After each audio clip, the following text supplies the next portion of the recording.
ময়নাগুড়ি গ্রামীণ হাসপাতালে টিবি রোগীদের বিশেষ স্বাস্থ্য শিবির। নিক্ষয় পোষণ যোজনার নথিভুক্ত 117 জন। জলপাইগুড়ি জেলার যক্ষ্মা বিভাগের উদ্যোগে বুধবার ময়নাগুড়ি গ্রামীণ হাসপাতালে টিবি রোগীদের জন্য একটি বিশেষ মেডিকেল ক্যাম্পের আয়োজন করা হয়।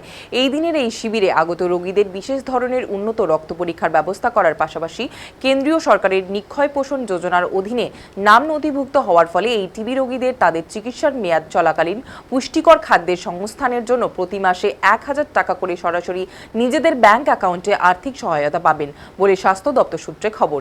রোগীদের নিয়মিত সঠিক পুষ্টি নিশ্চিত করতে এই উদ্যোগ। আজকের এই বিশেষ শিবিরে উপস্থিত ছিলেন ময়নাগুড়ি ব্লক উন্নয়ন স্বাস্থ্য আধিকারিক ডক্টর সীতেশ বর এবং জেলার যক্ষ্মা বিভাগের প্রোগ্রাম কোঅর্ডিনেটর প্রদীপ্ত সাহা।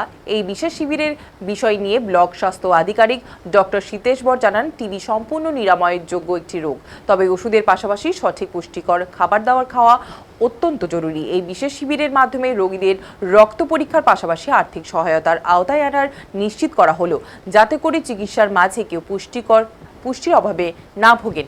জেলার যক্ষ্মা বিভাগের প্রোগ্রাম কোঅর্ডিনেটর প্রদীপ্ত সাহা জানান, জলপাইগুড়ি জেলাকে যক্ষ্মামুক্ত করার লক্ষ্যে নিয়মিতভাবে এই ধরনের মেডিকেল ক্যাম্প করা হচ্ছে বিভিন্ন জায়গায়।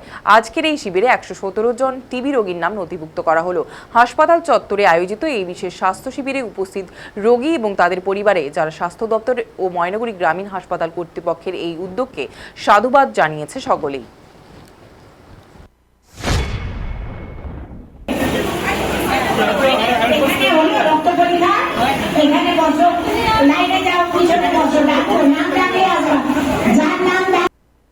হ্যালো। হ্যাঁ সাহেব, হ্যাঁ আজকে কি হলো একটু যদি বলেন।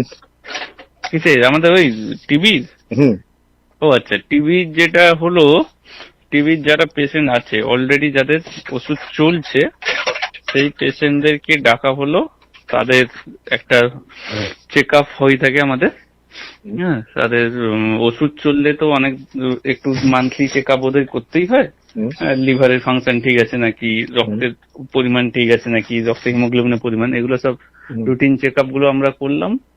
আর যদি কারোর কিছু প্রবলেম হচ্ছে, সেই প্রবলেম গুলো ডক্টর বসে দেখলেন। আর যেটা নতুন যেটা হয়েছে সেটা হচ্ছে, এখন তো ওদের নিশ্চয় পোর্টালে একটা এন্ট্রি করতে হয়। সেই পোর্টালে ওদের এন্ট্রি করা আছে এবং সেখানে ওদের একটা নিশ্চয় পোষণ যোজনাতে ওরা মান্থলি 1000 টাকা করে পায়, যাতে ওরা একটু পুষ্টিকর খাবার নিতে পারে। এবং এই টাকাটা ওদের ডিরেক্ট অ্যাকাউন্টে যায় এবং সেই অ্যাকাউন্টের ডিরেক্ট অ্যাকাউন্ট ডিবিটি করতে গেলে এখন যেটা নতুন হয়েছে, ওদের আভা ক্রিয়েট করে পোর্টালের সাথে ওদের ফেসে করে ফেস ডিটেকশন দেখিয়ে ফেস রেজিস্ট্রেশন করে ওদেরকে ওটাকে ট্যাগ করতে হবে। সেটা যে পেন্ডিং ছিল সেটা ওরা নিজেরা পারবে করতে, কিন্তু এতটা ওরা জানে না। তার জন্য আমাদের ডিস্ট্রিক্টের টিমকেও ডাকা হয়েছিল। নিশ্চয় পোর্টালে ধরে ওদের টেস্টও হয়েছে এবং সাথে ওটা আমরা ট্যাগ করে দিয়েছি ওদের। কতজন আজকে নাম নথিভুক্ত হলো?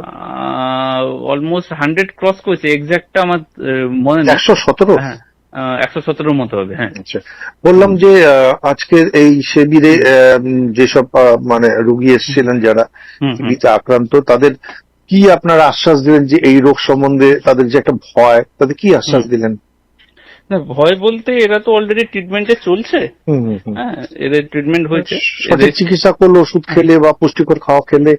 হ্যাঁ, পুষ্টিকর খাবার খেলে অবশ্যই একদম এই রোগ থেকে নিরাময় হবে। রোগ প্রতিরোধ ক্ষমতা ভালো থাকলে এই রোগ হওয়ার কথা নয়। ওদের সবারই রোগ প্রতিরোধ ক্ষমতা কোনোভাবেই সোশিও ইকোনমিক স্ট্যাটাস কম থাকার জন্য হতে পারে খাবারে, বা কারোর হয়তো অতিরিক্ত মদ্যপানের হিস্ট্রি আছে, সেক্ষেত্রে রোগ প্রতিরোধ ক্ষমতা কমে।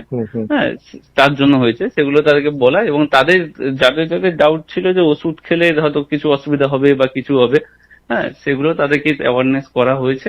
এবং প্রবলেম হলে ইমিডিয়েটলি জানাতে। যদি সেরকম, আমরা তো রুটিন এক্সামিনেশন করি, প্রত্যেক ওষুধ স্টার্ট করলেই আমরা ক্লোজ মনিটরিং এ রাখি প্রথম 2 মাস অ্যাটলিস্ট। প্রথম 2 মাসই ওদের ভাইটাল থাকে, আমরা একদম ক্লোজ মনিটরিং এ রাখি যে কোনো ধরনের অসুবিধা হচ্ছে নাকি। এবং এই ওষুধে অসুবিধা হবেও না তা নয়, হয় অসুবিধা। একটু খিদা কমে গেল, প্রথম খিদা কমে যায়, কারোর জন্ডিস হয়ে যায়, হ্যাঁ, কারোর বমি হয়ে যায়, কারোর পেচ্ছাপের রং চেঞ্জ হয়। এবং তার মধ্যে যেগুলো ওষুধের জন্য যে হবে, সেগুলো তাদেরকে আগে থেকে বুঝিয়ে দেওয়া হলো যে এইগুলো হবে, এগুলো তোমার অল্প একটু এই ধরনের সাইড এফেক্ট থাকবে, কিন্তু এর যে কারণে ওষুধ দেওয়া হচ্ছে, যে এই রোগের জন্য এই ওষুধটা নিতেই হবে, নাহলে এই রোগ ধীরে ধীরে মানে নিজে শরীরকেও খারাপ করবে, তার সাথে সাথে ও যদি ট্রিটমেন্ট না নেয় ওর বাড়ির আশেপাশে নিজের ঘরের লোকজন সবাইকে ছড়াবে। আচ্ছা। হ্যাঁ, সেইটা ওদেরকেও বলা হলো। আর এক্সট্রা যেহেতু ওদের টিফিনের ব্যবস্থা ওরা ডিস্ট্রিক্টের এন্ড থেকেই বলেই করা হয়েছে। হ্যাঁ, এটা আমাদের ডিস্ট্রিক্টের যে যক্ষ্মা বিভাগ আছে, হ্যাঁ, ওনাদের উদ্যোগে হলো, এবং আমরা ব্লকের সাথে ওনারা কোঅর্ডিনেশন করে আমাদের ব্লকেই করা হলো।